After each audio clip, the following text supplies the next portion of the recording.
कराड के मेहरबान न्यायिक दंडाधिकारी प्रथम वर्ग ने कार्यकारी अधिकारी रविंद्र देशमुख और शुगर लिमिटेड रैयत यूनिट शेलकेवाड़ी कराड जिला सातारा के खिलाफ आईपीसी की धारा 392 लूटमार के तहत मामला दर्ज करने के आदेश कराड पुलिस को दिए। इस गंभीर कार्रवाई की यह जानकारी स्वाभिमानी किसान संगठन और स्वाभिमानी यातायात संगठन के अध्यक्ष संदीप राजोबा ने ईश्वरपुर में आयोजित प्रेस कॉन्फ्रेंस में दी। उन्होंने बताया कि किसानों और यातायात से जुड़े मामलों में गंभीर गैरव्यवहार और आर्थिक दबाव के आरोपों के आधार पर यह कार्रवाई आगे बढ़ाई गई है।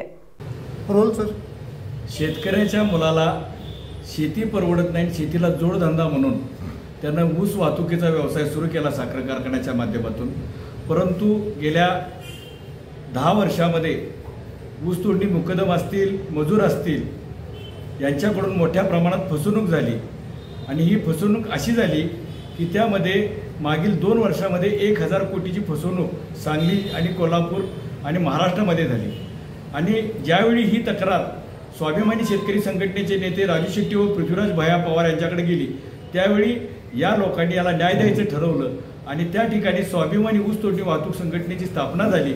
आणि महाराष्ट्रामध्ये सांगली आणि कोल्हापूर जिल्ह्यामध्ये आज जवळपास या ठिकाणी कोल्हापूर जिल्ह्यामध्ये 30 ते 35 लाख कोटी व सांगली जिल्ह्यामध्ये या ठिकाणी 10 ते 12 कोटी रुपये वसूल करून दिले आहेत। परंतु या ठिकाणी वसुलीसाठी साखर कारखानदार हे नवीन अनोखाच फंडा वापरत आहेत। कारण साखर कारखानदार हे फक्त जर तरच्या हमी पत्रावर या ऊस वाहतूकदारांना कर्ज देतात।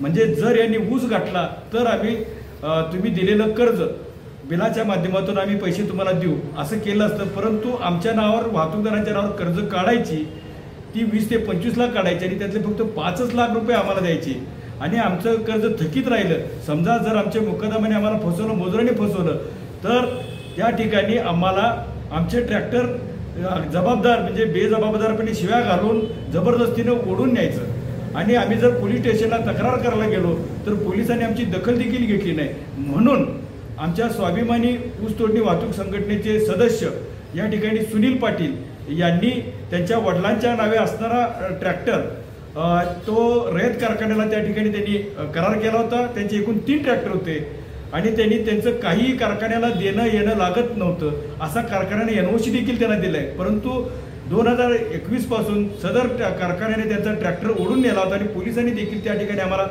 साथ दिली नव्हती। म्हणून आम्ही कराड मेहरबान उच्च न्यायालयामध्ये आम्ही त्या ठिकाणी गुन्हा दाखल म्हणजे केली आणि त्या ठिकाणी कराड 202 खाली मेहरबान कोर्ट प्रशांत कुलकर्णी वर्ग 1 या साहेबांनी सदर कराड पोलीस स्टेशनला 202 खाली चौकशी करण्याचे अहवाल सादर करण्याचे आदेश दिले आणि याची दखल घेऊन जे संबंधित पोलीस स्टेशन पहिला आमची दखल घेत नव्हते त्या पोलीस ठाण्याने सविस्तर अहवाल त्या ठिकाणी न्यायालयामध्ये हजर केला आणि तो अहवालाच्या आधारे संबंधित मेहरबान न्यायालयाने की कारखान्याचे जे एमडी आहेत रवींद्र जाधव रयत कारखान्याचे अथनी शुगर जो म्हणजे चालवायला घेतलेला आहे किंवा त्यांचे काय करार असतील ते त्याच्या एमडी वरती त्या ठिकाणी 392 म्हणजे रॉबरीचा गुन्हा दाखल केलेला आहे।